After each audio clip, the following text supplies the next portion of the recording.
Mainsail, Apple Floppy Days, Commodore, Tandy Floppy Days, Atari, TI Floppy Days. The weekend comes, the disk drive hums, ready to code for you. These days were all happy and free. Those floppy days, the games we played, you shared with me. Those days, Motorola, Intel 6502, graphics and text are there to view. Composite, color, or RGB, program fun for you and me. Floppy Days is recorded in a live studio.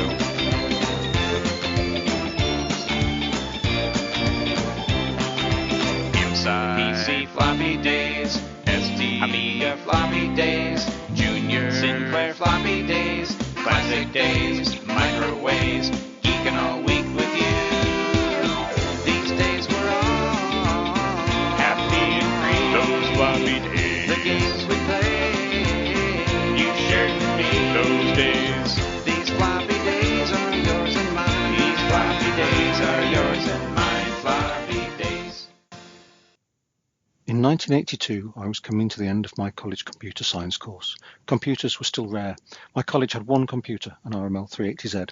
It was a robust CPM80 machine in a 19-inch case, and all of the students had to share it. I had been looking to buy my own machine for quite a while. I toyed with the idea of a Microtan 65, but after some careful research in the computer magazines, I had narrowed it down to either a UK 101 or a NASCOM 1. Both of these were bare boards that were built from kits, and both cost a little over £100. Then I read about the ZX Spectrum, and all bets were off. For just a little more money, it had a case, colour, sound, and lots more memory. It was a no-brainer. I sent off my cheque.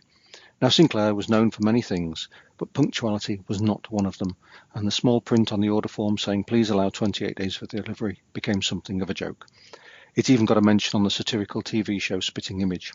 But eventually the machine arrived. Just a 16K unit, but I was delighted. It had the early PCB with a dead cockroach, but the later keyboard. I spent many happy hours typing programs from magazines. I wrote my own stuff and bought commercial titles. I borrowed my parents' black and white portable TV when I couldn't use the house as main colour TV. The machine was huge over here, and in lots of the world too. They say that imitation is the sincerest form of flattery, and if that is true, then a lot of other companies wanted to flatter the Spectrum. There were illegal and legal clones made all over the world, and some were highly prized. And the legacy continues. As with other machines, there are lots of additional modern hardware to be found out there, from flash memory drives up to the ultimate, the Spectrum Next. So I'll raise a glass to the Spectrum. It was part of a journey that got me into a career in computing. It brought cheap computing to the masses, and it helped launch the British computer game industry. Not bad, really. The TRS-80 Model 3. Introducing the Apple IIc. Atari 1040 ST. Commodore 64. What? PC Junior, new from IBM. Discover Atari. Said his Radio Shack Color Computer 3. Introducing the Timex Sinclair 1000. The first computer, this is the one. Texas Instruments home computer. A wonder computer of the 1980s, the Commodore VIC-20. Welcome to Floppy Days 117 for August 2022. And I'm your host, Randy Kindig. I hope everyone's doing well. Thank you so much, Andy Collins, for providing your thoughts and memories about the ZX Spectrum to kick off this episode. Great work, sir. We're currently covering the prolific year for home computers of 1982. This episode is the continuation of a multi-episode arc that covers the Spectrum through all the usual topics. I don't even know yet how many episodes we're going to end up in this arc. There's so much to talk about and so many knowledgeable people on the subject that the Spectrum is probably going to set the illustrious Floppy Days record for the number of episodes about a single machine. This is the third of those, with the first having been the interview with John Grant of Nine Tiles, and the second being coverage of the history of the Spectrum through about 1984. In this episode, I once again talk with the author of the wonderful book Spectrumpedia, Mr. Alessandro Grussu. In this episode, Alessandro and I continue to walk through the history of the machine, covering additional models that were produced, its competition at the time, its positives and negatives, and ultimately the impression it left in home computer history books. As usual, I will talk a bit about a few new acquisitions that have come my way in my attempt to use up every square inch of exhibition and storage room in my home, as well as bring you news about upcoming shows. Finally, while I usually abstain from talking about monetary support for this podcast, I do want to mention a way for you to help if you have the inclination. I have a page set up at patreon.com/floppydays where you can donate. Any funds will be used to defray the cost of managing the podcast as well as acquiring new hardware to talk about. Thank you so much everyone who has contributed and continues to contribute. Hello, I am Alessandro Grussu. I am the author of Spectrumpedia, the most comprehensive book about the ZX Spectrum, and you are listening to Floppy Days podcast. Okay, now I'm going to talk about new acquisitions for this month. Although in general I really tried to slow down my acquisitions of new machines to my collection, and instead I prefer to focus on modern upgrades, better video options, and networking for the machines I already own. I actually have two new machines to talk about this time. The first one is the A500 Mini, which is a compact redesign or rebuild of the Amiga 500 home computer. It actually emulates the Amiga 500.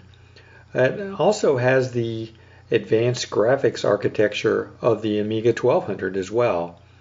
There are 25 classic Amiga games that are included on the machine. I'm not that familiar with Amiga games. I didn't have an Amiga back in the day, but it looks like it's a pretty good selection of games for the Amiga. You can also load your own games via USB stick, and it has WHD load support. It will display in 720p, 50 or 60 hertz via HDMI. It also has multiple scaling options and a CRT filter for that more conventional or traditional look. It comes with an original style 2-button mouse, and it also comes with a newly engineered 8-button precision gamepad, so you've got your choice of control method when you're using the A500 Mini. To complement the on-screen keyboard, you can plug in an external standard USB PC keyboard. Because the keyboard on the machine, this is a really small machine, the keyboard is non-functional on this device, and even if it were functional, it would be too small to use anyway. I mentioned it will emulate multiple models simply because it has various architecture on it. It will actually emulate the 500, the Amiga 600, and the 1200. And it has save and resume game functions. Via USB, you can add your own games. You can also, via USB, update the firmware or connect regular USB devices. It's a very small machine and just a fun little thing to have. I'm one of those that would love to see a full-size Amiga 500 keyboard like they did with the C64, so that I could have one that actually had a working keyboard on it. But nevertheless, pretty cool. And I waited a long time. I was actually on the waiting list for some time. They offered it in Europe well before they did here in the US. But I got on the waiting list and finally was able to get one. Pretty cool. So the next machine I acquired is one that's part of the original Macintosh line. I resisted for a long time delving into the 16-bit machines, wanting to first flesh out my collection of 8-bit machines. But eventually I conceded and acquired both an Atari ST, which was one of the machines I owned back in the day, and an Amiga 500. And then since that time, I've been on the prowl for one of the early Mac machines to round out the 16-bit collection. I had the opportunity recently, through a friend in the local vintage computer club, to acquire a working Mac SE at a very reasonable price. It had 2 meg of RAM on it and 2 working floppy drives. And the friend from whom I bought it, Bobby Walker, who is a huge Apple computer fan, was more than happy to help me get everything set up for it. Now, this is not the SE30, so it has just the low-end Motorola 68000 processor in it, and only supports 4 meg of RAM, but Bobby got boot disks set up for me with the latest OS that it supports well, and helped me upgrade it to 4 megabytes of RAM.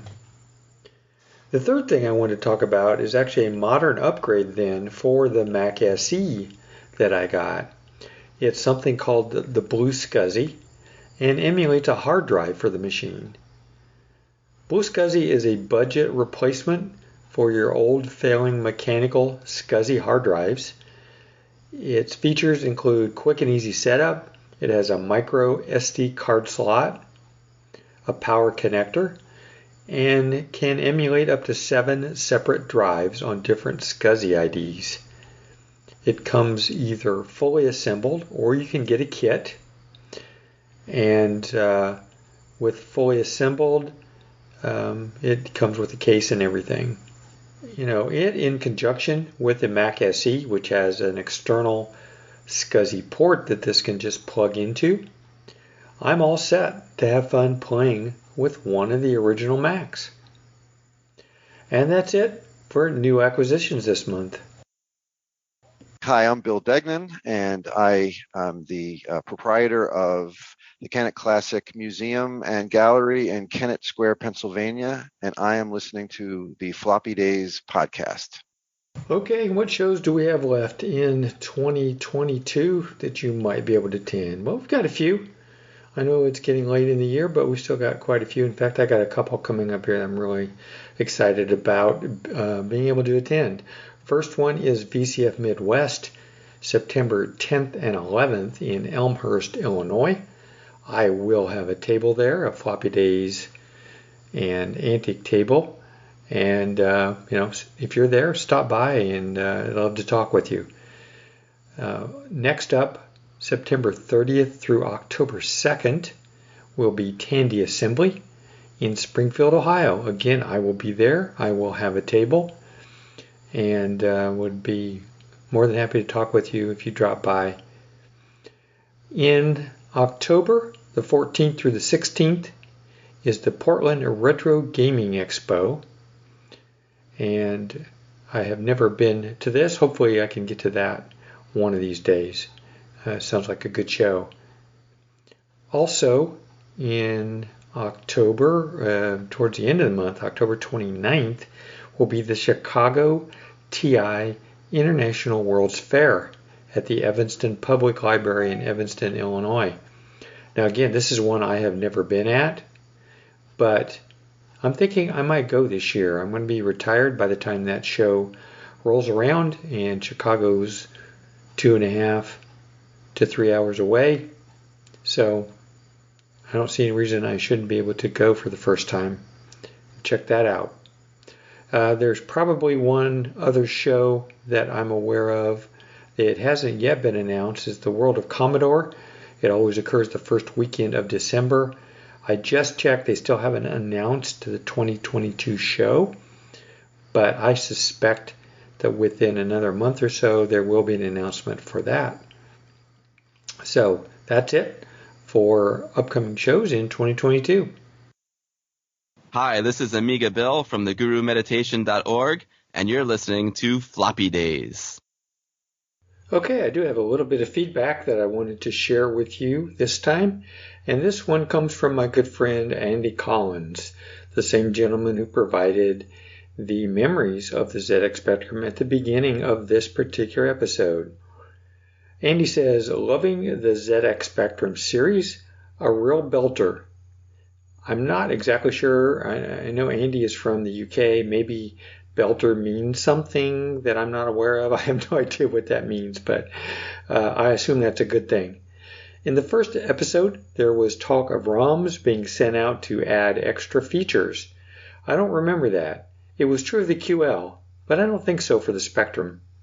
I was a member of the Nottingham Microcomputer Club back in the day, and we had a talk by Dr. Ian Logan, who co-wrote the book, The Complete Spectrum ROM Disassembly. He said, among other things, that he had been involved in writing the ROM for the Interface 1. This was the device that controlled the microdrives. One problem he mentioned was how to get control and add extra commands without rewriting the original ROM. The solution, if I remember correctly, was to have a hardware trap in Interface 1 that would swap the main ROM out when an error occurred. As the syntax to use microdrives was unknown to the original ROM, it would cause an error. The new ROM was switched in. The new ROM knew all about the microdrives and so kept the Spectrum happy. Ingenious. The format of the error messages from the Interface 1's ROM is slightly different from those of the original ROM.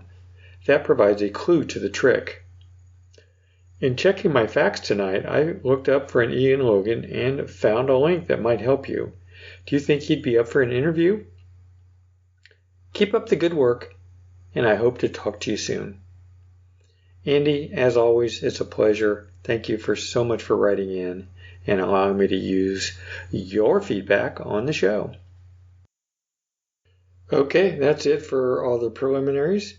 Let's jump back in to the conversation with Alessandro Grussu about the history of the ZX Spectrum, picking up in the 84 to 85 timeframe.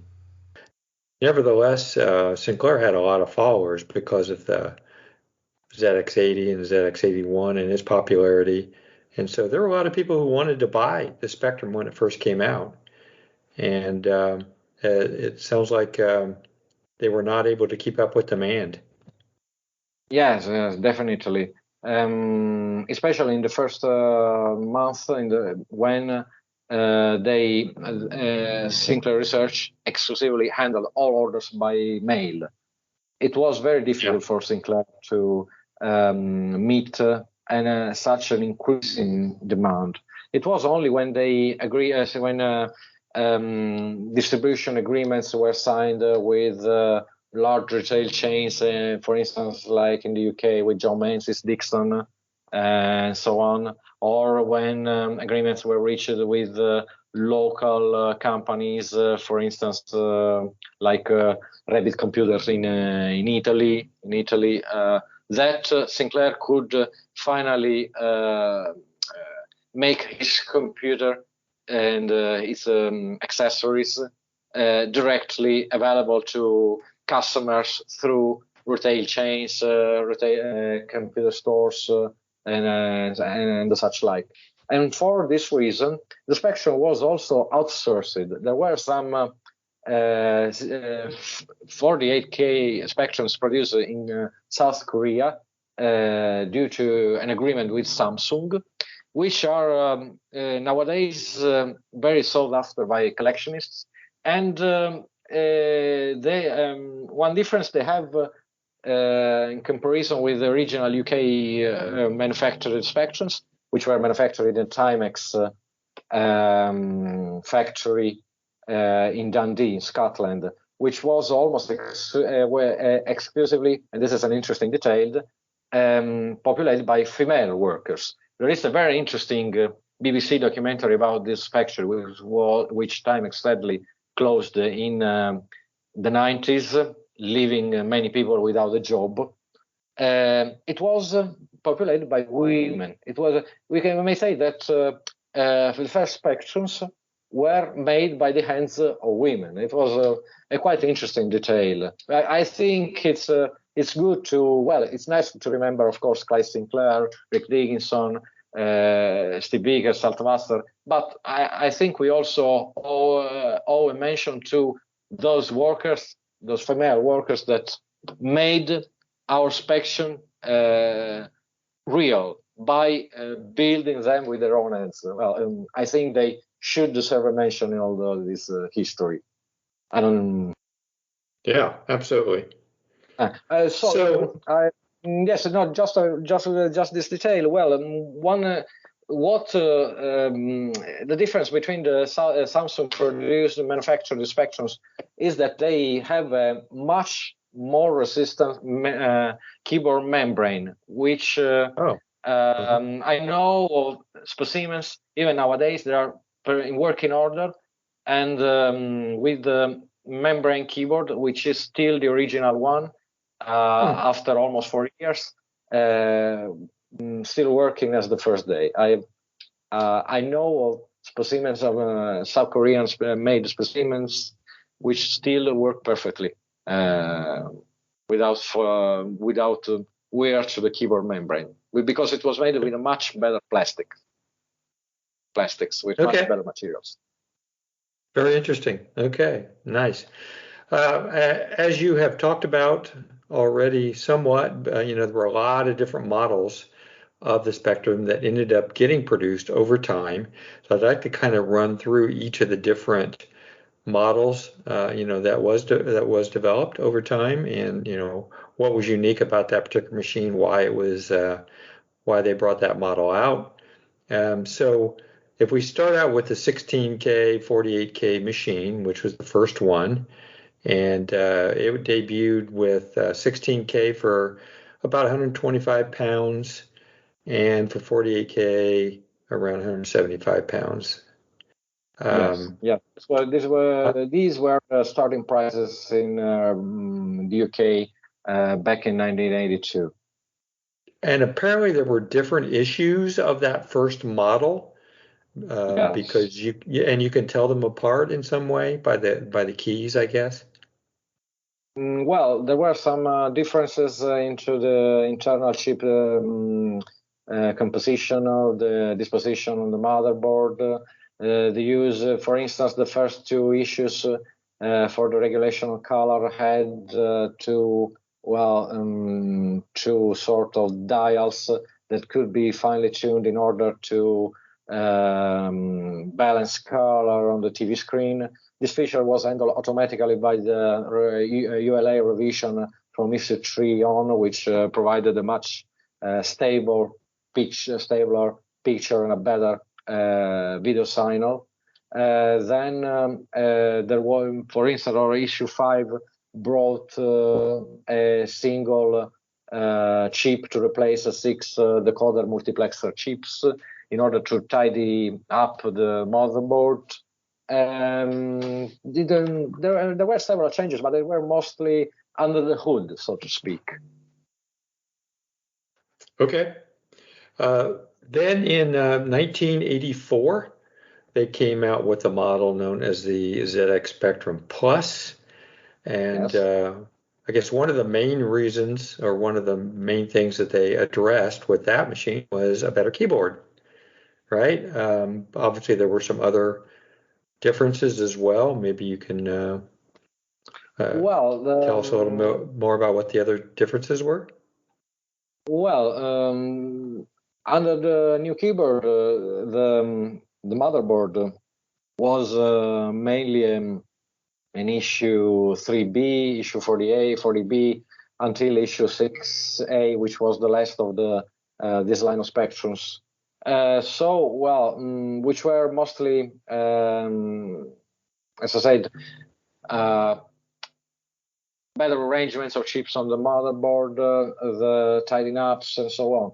The new keyboard was also designed by Rick Dickinson, and it was made of 58 independent plastic elements on another keyboard and a synthetic rubber element, a sort of a rubber mat, not unlike the one but it was made with transparent rubber, not unlike the one found in previous models, and an underlying membrane which was more complex than the previous models one, because there were some new keys which actually were combinations of different keys. For instance, if you had to press symbol shift and 0 to delete a character, now there was a separate delete key that in fact worked because it's the new membrane circuits simulated the presence of those two keys, and so on.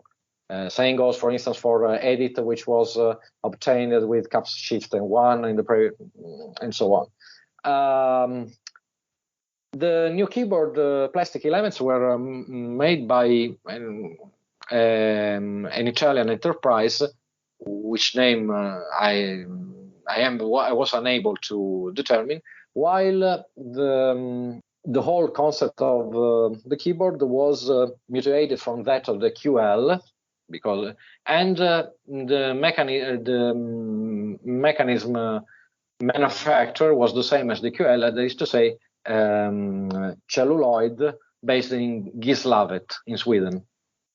And this was in fact modeled after the QL keyboard. It's worked with the same principle. And it was yes, sorry. Yes. It has a much different case than the original Spectrum, right? It's a totally different case.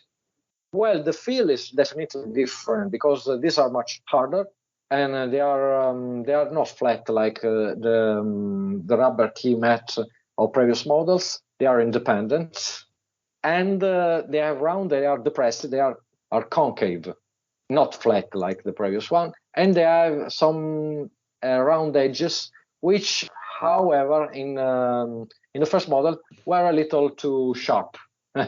So to some reviewers, for instance, Chris Byrne, which reviewed the new keyboard in Sinclair User issue 33 in December 1984,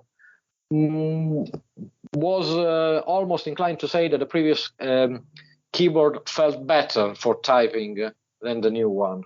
But maybe it was excessively critical, at least in my opinion. Yeah. So like I said, the case was quite a bit different than the other one. It did retail for 179 pounds. It was 48K, so it was still 48K machine. 58 independent. 58 independent 58 plastic. keys. Yeah. Yes. Yeah, and then it really, when they came out with the ZX Spectrum Plus, it really outsold the old machine by quite a bit. They were still producing the older machine as well, but in '85 they officially discontinued the original Spectrum and were selling the Spectrum Plus at that point.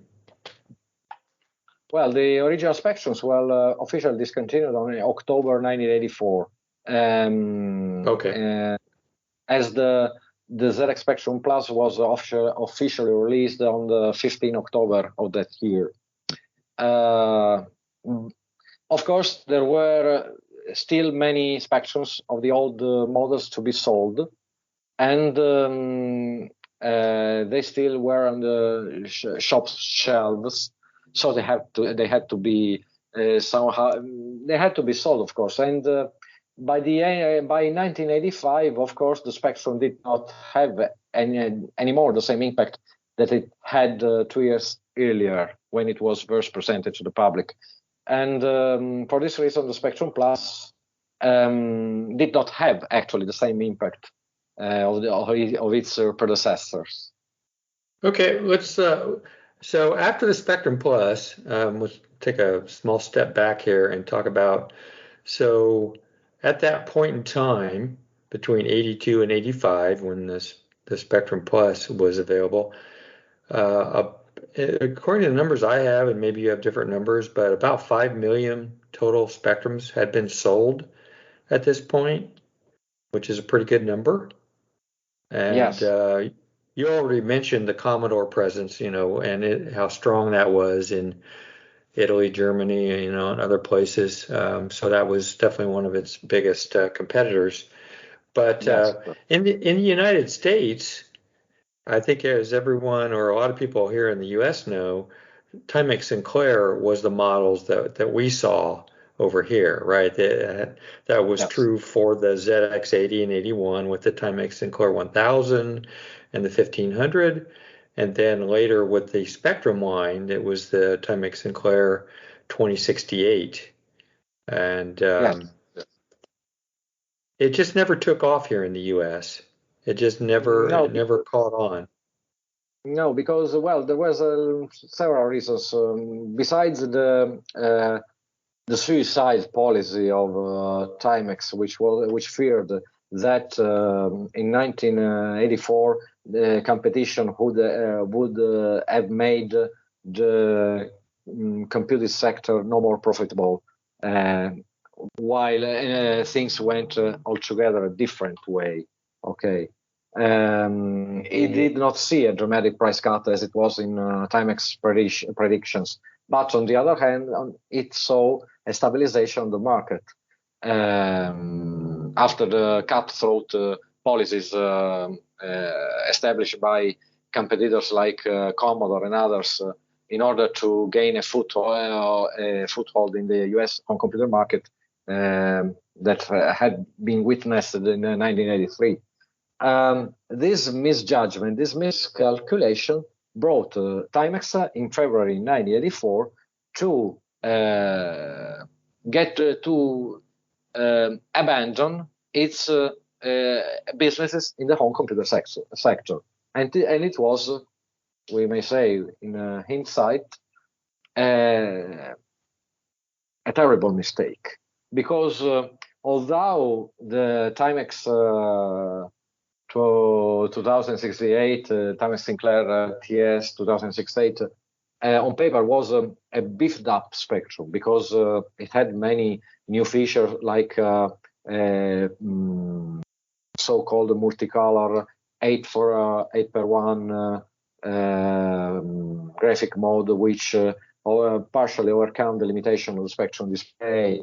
It was able to use cartridges. I had a sound chip, the same chip that will be mounted on later Spectrums, starting from the Sinclair Investonic 128. Although it was mounted with different, in a different way, so that programs that employ the chip written for the Spectrum 128 won't produce any sound on the Timex Sinclair machine. But with all these features meant that there was about 70-80% of software designed for the ZX Spectrum that could not run on the TS 2068 due to these new features, which were designed by Timex in order to make the computer more appealing for the American market, where the presence of other measures, where the competitions was much fiercer than in Europe. But this also led to, in order to find a remedy to these compatibility problems, Timex decided to produce a cartridge which contained a copy of the Spectrum's original ROM, or the original firmware, which had to be loaded into the computer before the actual program. And this solved almost all compatibility problems, although there were programs that were released in two versions, the same program, one for the Timex and one for the Spectrum, and a reworked version for the compatible with the Timex. But all of this had little effect, since the misjudgments made by Timex went to its demise. It left substantially the computer sector, the computer business, and this example of short-sightedness in planning meant that the fate of Sinclair computers in the US was all but sealed. And this explains why the Spectrum and in general Sinclair machines are only new in the US by just a small minority of retro computing enthusiasts. Yeah, it's hard here in the U.S. to get a Spectrum other than getting it, abroad, right? if you want to acquire a Spectrum here in the U.S., you almost have to buy it from someone in the UK or somewhere in Europe, typically. So there just weren't a lot of them here. Even the Timex Sinclairs, you just don't find a lot of them here. So then in 1985, Sinclair, the company, was going through a lot of problems due to other reasons. I think the computers were probably selling okay at that point, and they weren't losing money on the computers, but they were losing money on other products. And you might know more about what was going on with Sinclair at the time, but they decided to come out with the ZX Spectrum 128 at that time to continue to mature that platform and see if they could bring in more cash by improving that particular machine. Yes, of course, in order to understand this, we must take a step behind and go a little back in time, precisely at the beginning of 1984, when Sinclair presented the Sinclair QL, which was based on ZX80, the 000, a chip similar in the same league of the Motorola 68,000 and so on. And which was this machine, the QL, was mainly thought for business and office applications, and at the same time, Sinclair wished to beat the competition, which was even fiercer in this field due to your Apples, your IBMs, and so on, with a product that made of its trump card with a lower price. It was marketed as a budget alternative to Apple and IBM systems for office and business applications. But the desire of Sinclair to curb costs, which had led to some problems with the Spectrum, but the Spectrum at the moment of this launch was anyway a machine ready to go, which was substantially complete we may say, in almost all of its parts. The QL was launched, was almost rushed on the market. It actually, contrarily to what it has been thought for and said for decades, the QL had been actually tested thoroughly before its launch on the market. The problem is that some of its parts were still in prototype stage when the machine was launched. And there were some problems, for instance, with several custom chips which regulated the logic, the inner logic, the circuitry. Well, I don't want to get too technical on the subject, but suffice to say that in order to overcome some problems with the logic circuits of the machine, it was necessary to substitute some of the custom designed chips, and of course this required time. But there was also a problem with physical ROM installed inside the computer, and in the first production run, some of the examples of the specimens had to be fitted with a clutch or dongle, that is to say, a sort of cartridge, an additional 16 KB memory card, in order to give the computer the quantity of read-only memory it needed. And another problem was the fact that at the time when floppy disks were establishing themselves as the dominant medium of mass storage, Sinclair decided to continue relying on the microdrive cartridges, I should remember that the microdrive was a sort of tape drive which was launched a little after the Spectrum in 1982, and was connected to the machine by means of a ZX1 Sinclair ZX1 interface. And it was, although it was pretty popular, it was still a tape cartridge with all the problems that are related for this kind of medium. But this could have had some meaning in 1982 when the data storage media were still there was not still a de facto standard. But 2 years later, when the QL was launched, it was seen actually as a considerable shortcoming, the fact that instead of relying on conventional floppy disks, the QL as mass storage continued to use the same micro drive cartridges, although in a slightly revised version, that were launched with the Spectrum 2 years before. So there were many problems with production, with manufacturing, technical problems, the lack of reliable and proper mass storage medium, and all these factors contributed to I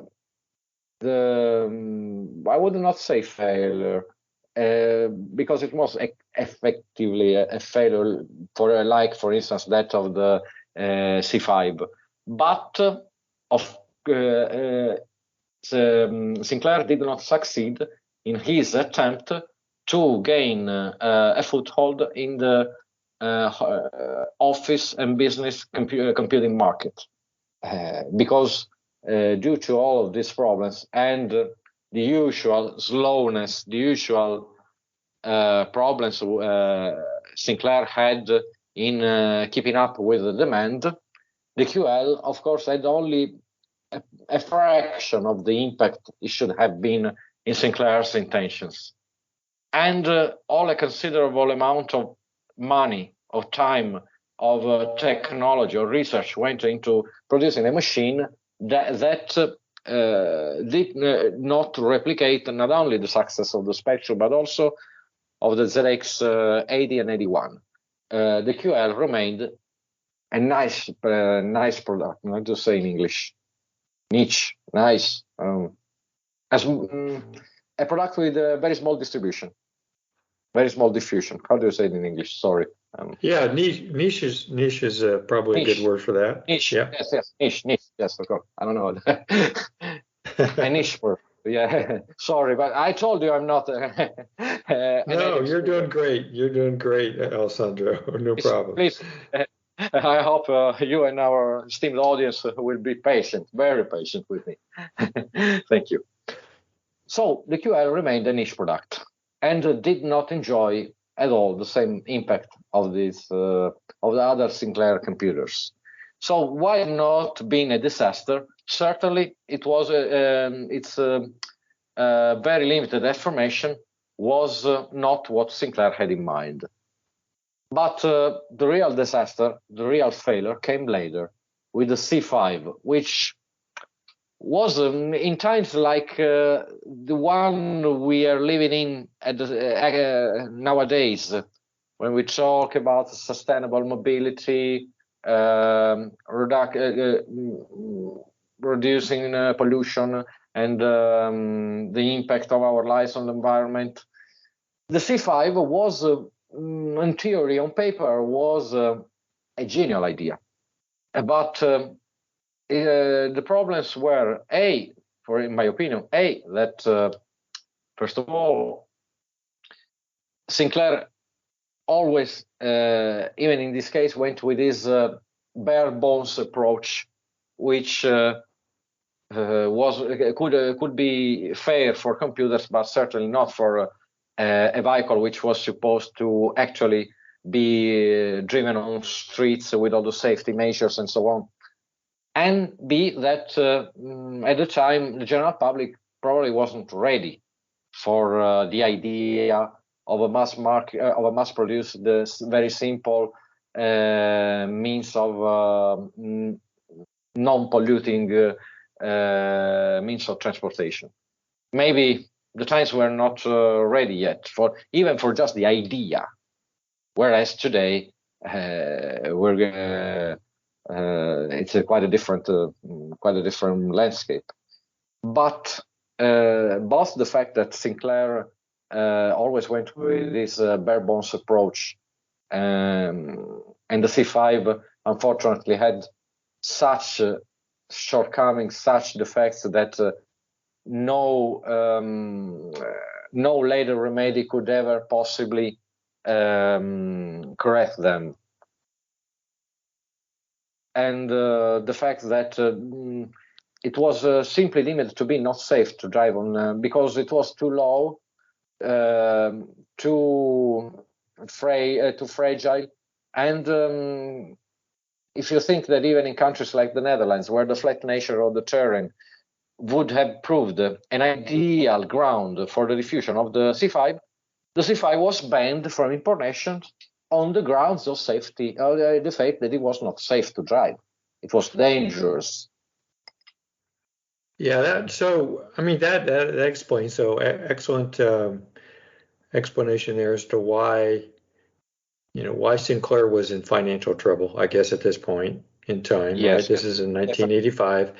They had a lot of debt that was built up because of some things that didn't go well, and even though the computers themselves were selling, reasonably well. The electric car was a pet project of Sinclair's from during the previous years. He never wanted to focus on a single kind of product. He wanted to follow new ways, to accept new challenges. And this was, in this time, he had worked too far. He had done much more than he had taken a biggest share that he could take, so to speak.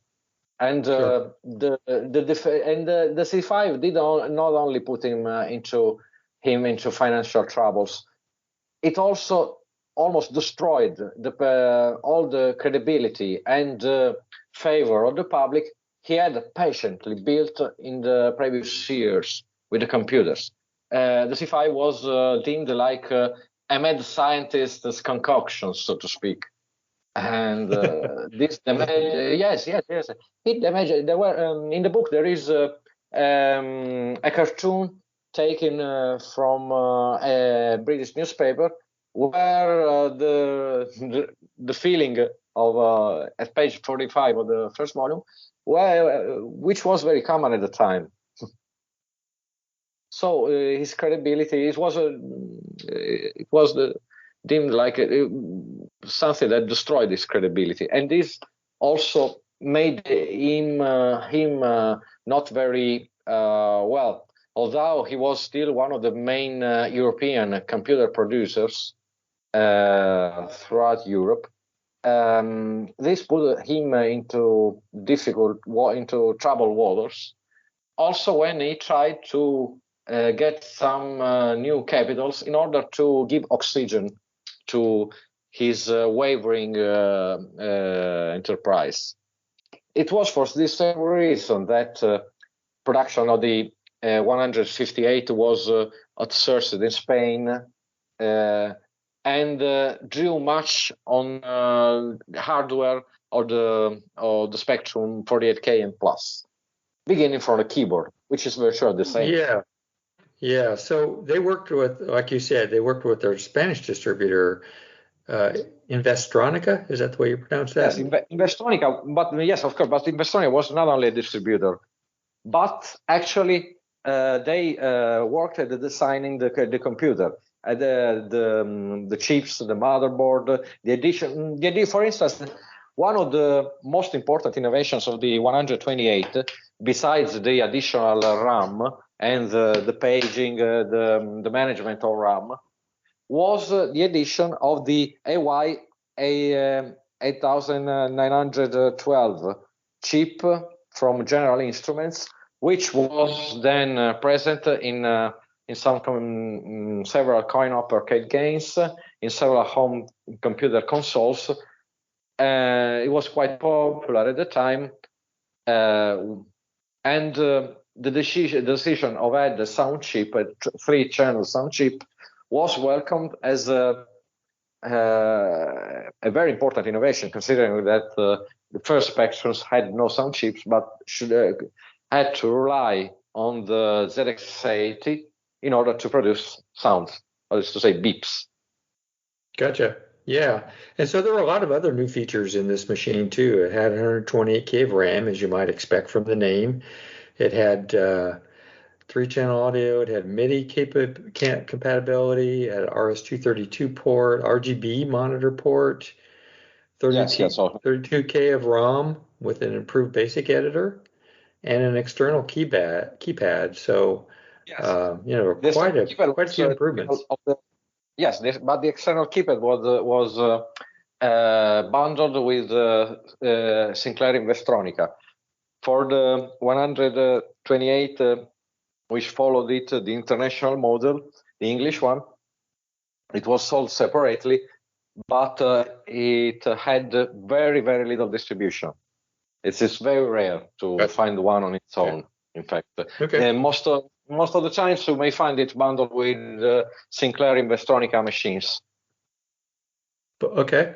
So it was a big improvement, and it launched in September of '85 at a trade show in Spain. Yes, it was as much as you could squeeze out of the architecture of the Spectrum, which in 1985 was beginning to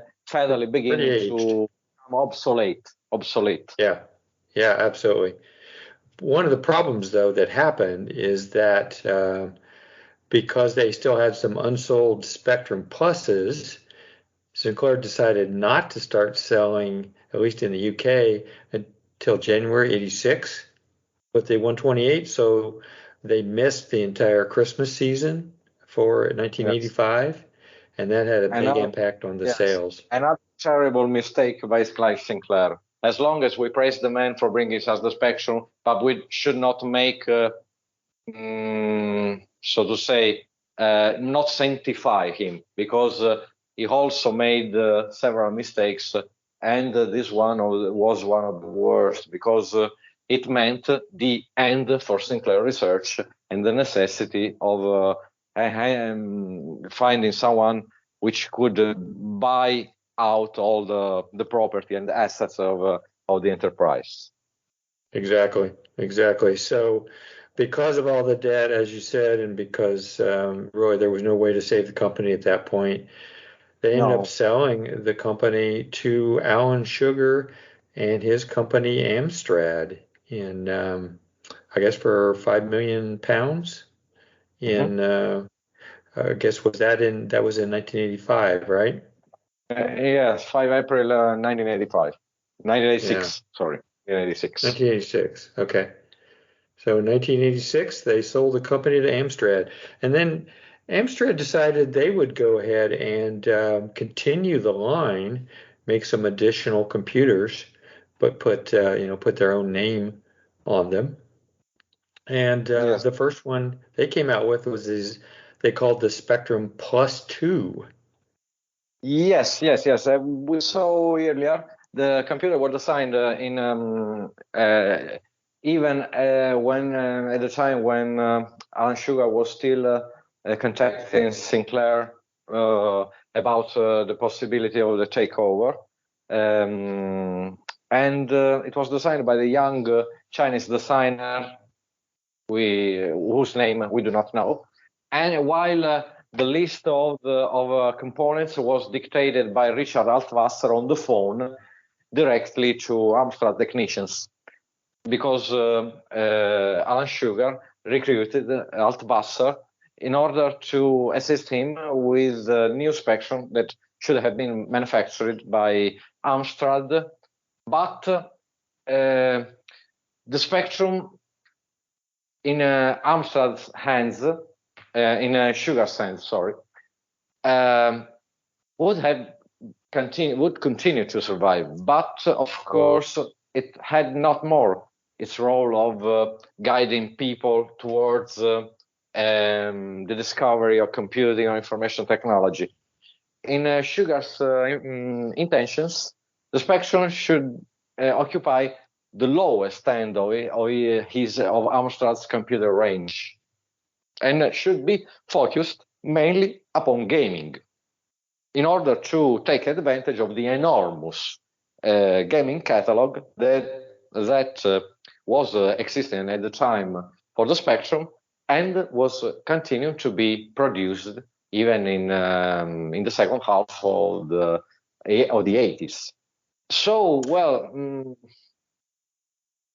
it also lost its peculiar appearance, because Amstrad models, in as much as they are, well, more reliable on a purely mechanical side, just look at the keyboard, but, well, they definitely lack the spark, the flair of Sinclair models designed by Rick Dickinson.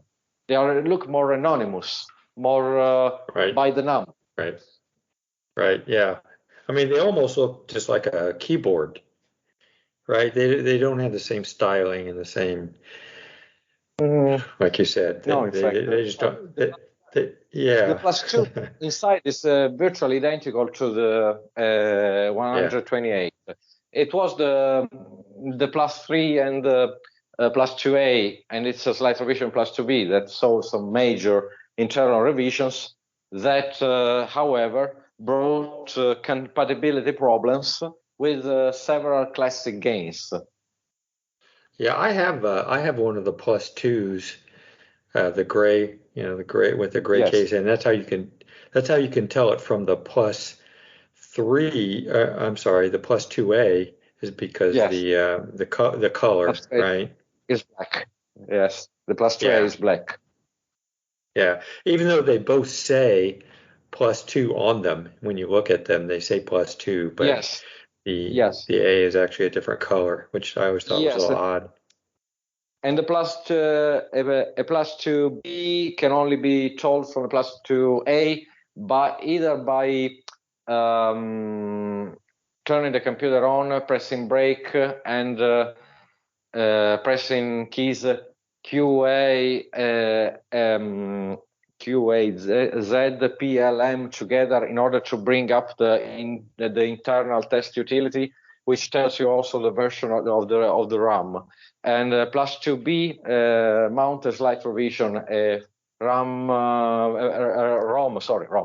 version 4.1, whereas the plus 2A usually mount the same ROM as the plus 3. They used to say version 4.0. Another thing about the plus 2 is that it's got the built-in data recorder.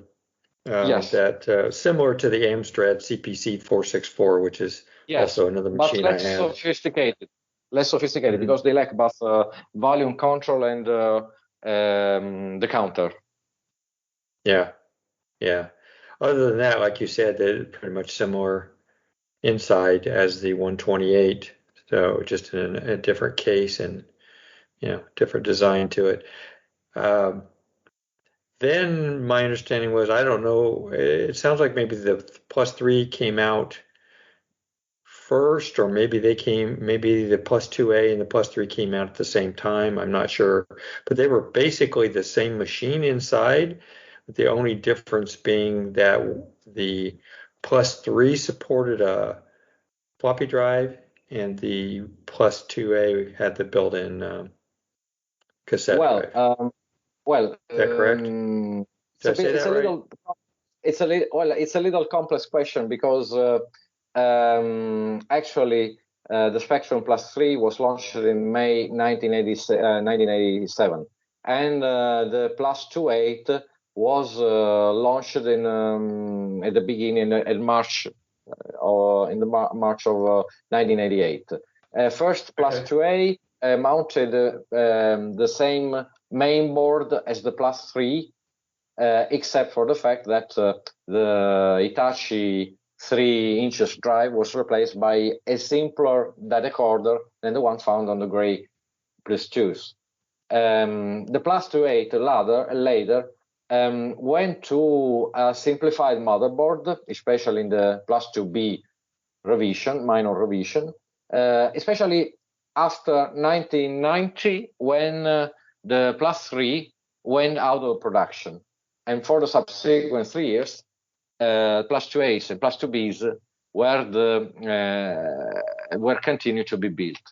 It is also true that there is, but it is extremely rare, a 3B machine. That is to say, a Spectrum Plus 3 with a simplified motherboard, similar to that found in several Plus 2A models.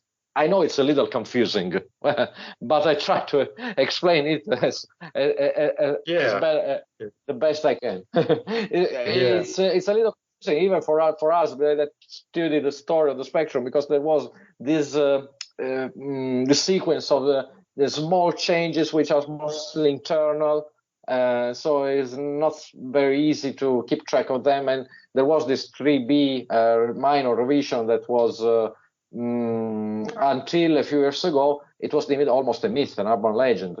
It was a Spanish aficionado that finally managed to confirm the existence of the 3B. Also posted on a forum some photos of the motherboard, and his name is Jaime Tejedor Gomez, nicknamed the Metal Brain, and he confirmed on the forum of the World of Spectrum website in April 2013 the existence of this 3B model, which is, as I said, extremely rare.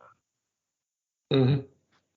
I thought it was interesting too that, when they finally did decide to build in a floppy drive, which in 1987, I mean, that's pretty late in the game, but they decided to build in a floppy drive, and then when they do, it's a 3-inch floppy drive. It's not even the standard, 3.5-inch that everyone else was using.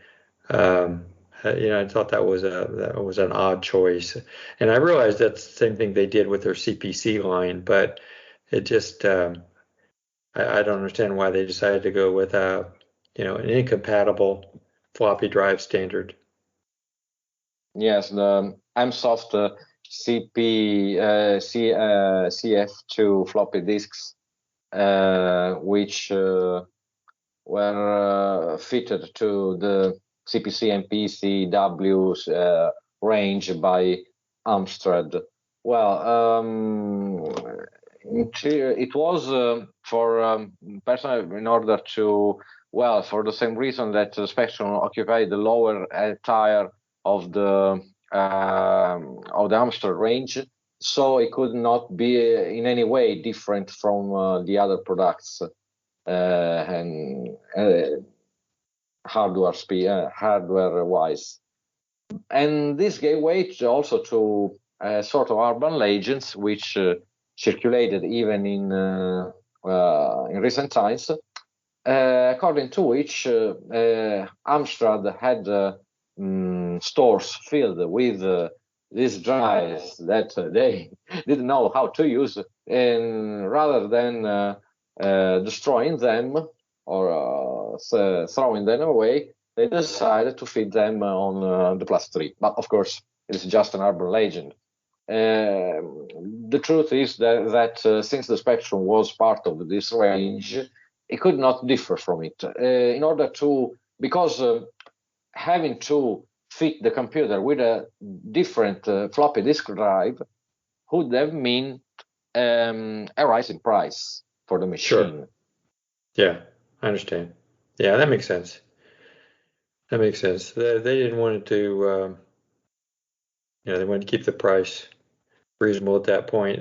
So I guess from what I understand, continued not to sell. By then, the platform was getting pretty old, right?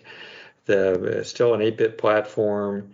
By the time you got to the +2 and the +3, there were a lot of compatibility problems with a lot of the software that had been written for earlier models. My understanding is that around the 92, 93 timeframe is when they quit making all Amstrad Spectrum models. Is that right?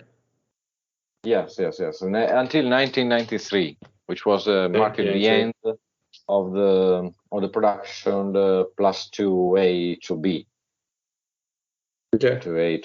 Yes, it was the last Spectrum model to be official, the official line to be built, and it ceased production. Its production ceased in around 1993.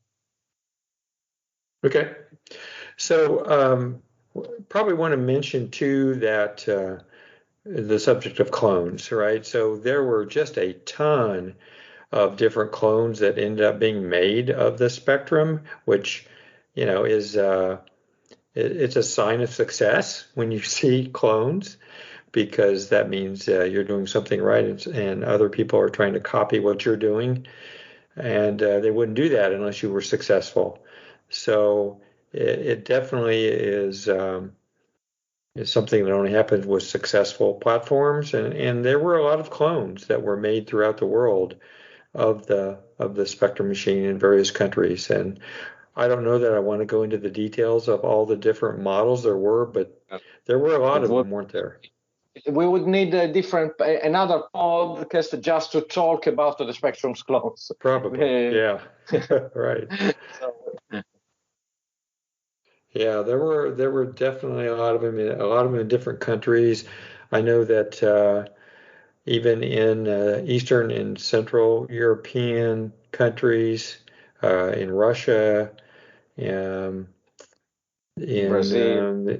Brazil. Yeah, I mean, there were a lot of different clones that ended up being made. And you mentioned this a little bit earlier. You said you had something called the ZX Spectrum Next, which is a modern, not only clone but improvement, I guess, of the platform itself. Yes. Well, there is a little bit of discussion in the community about whether the Next is actually a clone or a machine on its own.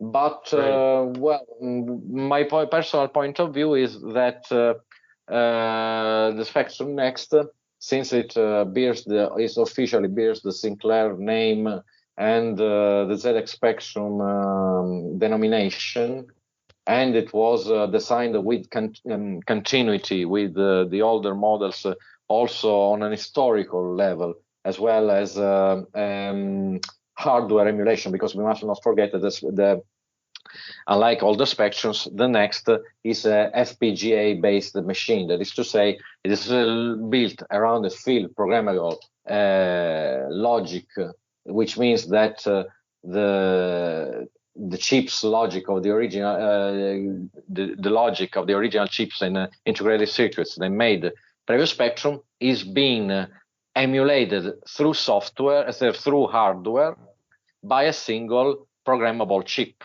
Okay, but and this would qualify the machine as a sort of clone if we were limiting ourselves to this.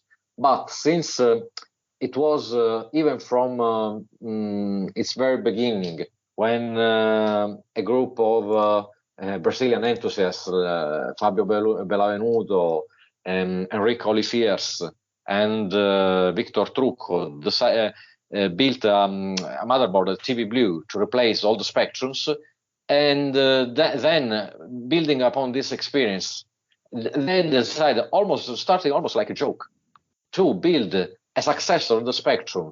And for this reason, they managed to contact Rick Dickinson, which was soon enthusiastic about the idea. Then we may say that, at least this is my view on the topic, that the ZX Next is, in all respects, a successor of the official line of the Spectrum, because it bears the same name, the same logos. It bears the Sinclair name, so it was designed precisely in order to keep the same look and feel. Even just look at the case. Well, which was Rick Dickinson's last work until he sadly passed away in last year. No, sorry, not last year. Passed away a few years ago. So my view on this is that the next is a spectrum, just like the plus 2A, the plus 3 were evolutions of the previous models. The next is the ZX spectrum for the 21st century. Okay, awesome. Yeah, so I mean that definitely was fairly recent. There was a Kickstarter back in 2020 for that. So I mean we're talking about still a lot of modern work and development that's going on. A lot of people still interested in that platform. So let's talk about I know you've talked about it a lot already, Alessandro, but I just kind of want to wrap it up here. The impact that the Spectrum had on the home computer market, I think it had a huge impact, based on the sales, based on so many people being brought into the home computer market, ended up going into computers for their work and for their livelihood, like yourself. We're brought into that by machines like the ZX Spectrum. Yes. It really was a very popular and still highly popular machine, and one of the better known, I think, around the world. Yeah, sure. Also due to its clones, the Spectrum had a possibility to reach some lands, some countries where none of its competitors, say for IBM PCs, could arrive. At least in the 8-bit market, there is no machine that can boast, to my knowledge, the same level of the diffusion, both official and unofficial, and mostly unofficial, of the Spectrum. Clive Sinclair himself, I think, was pretty proud of all the work that he did, including the ZX Spectrum. I think obviously he passed away not that long ago, and yes. Which was sad, but I think he was a little disappointed that the Spectrum ended up being more of a gaming platform than he wanted. He really wanted it to be more of a Yes. general computer, But, and remember it as more of a general computer. But yeah, yes, go ahead. But it should also be said that in his later years, Sinclair somehow overcame this prejudice against gaming. He went as far as to give his involvement in the production of the ZX Vega, the small gaming console based on the architecture of the Spectrum. I was present at the launch of the Spectrum Vega in London, in Highgate, in July of 2014. And Sinclair should have attended the event, but unfortunately he had a nasty fall. Of course, he was already he's at a high age, and unfortunately his health was declining at the time, so he couldn't. Sadly, he left a message, but he could not be there, and this was the one and only chance that I had to meet the man in person in my life. So you didn't get a chance to meet him. That's unfortunate. Sadly, it wasn't like that. Sadly, but anyway. Yeah. So that's life. That's life. That would have been awesome, wouldn't it, to have been able to meet him? Yeah. Yes. I would have loved to have been able to talk with him or meet him at some point. That he's such a iconic gentleman and did so much. Yes, definitely one of those subjects you could call larger than life. Also due to his eccentric style of life, gambling, younger women, It was definitely a larger than life figure. Yeah. Okay, Alessandro, I think we have come to the end of the topic here. I think we covered it in great detail here. I really appreciate all your time and effort here. Well, I'm sorry it took so long. It looks like it's after midnight where you are, isn't it? Well, yes, but I may say you, Randy, that time has literally flown. Well, I know it's crazy, isn't it? It's like we have been talking for nearly 2.5 hours. It's hard to believe. Yes. I do not feel at all like we have been talking for more than 2 hours. Not joking. Not joking at all. Yeah. Our audience won't get bored. I hope so. I hope not. They won't. I hope I have not been either too didactic or because maybe sometimes I tend to speak like I'm giving a lecture or to a class, so maybe I feel I could get a little bored. But so. I'm amazed at the depth of your knowledge around this topic. So, believe me, I understand when it comes to when something comes up. I mean, you know so much about every part of the spectrum that. Believe me, I get it. Thank you so much. Well, mind you, there are people that are much more into the technicalities of the hardware aspects of the spectrum than me. For instance, there's Chris Jenkins, Chris Wolf, the one who wrote the book about the spectrum of ULA. Well, it's probably the most knowledgeable person about the spectrum's hardware intricacies that you may found on the face of Earth. Well, yes, because he wrote a book about this, but of course, he's much more knowledgeable than me about the technical aspects, the hardware of the machine, of course. Right. But what I say that I try to convey in my book a sort of 360 degrees knowledge. That is to say, always strike this balance between detail and comprehensiveness. I hope I succeeded in this. Yeah, I think you did an excellent job with that. It's easy to go into too much detail, right? Because, I mean, it just is. It's easy. But no, I love your book. I think it's awesome. Chris Smith, I met Chris Smith at the launch of the Vega, and it's a very nice person. It's very willing to, at least that's how I remember our meeting in London back then. So if you would like to contact him, I think he will be more than happy to take part in the podcast and talk about the most in internal details and intricacies of the spectrum, for instance, about the display, the ULA, the circuitry, in which I believe there is no other person beside of the people that actually design the spectrum that knows these details more than him.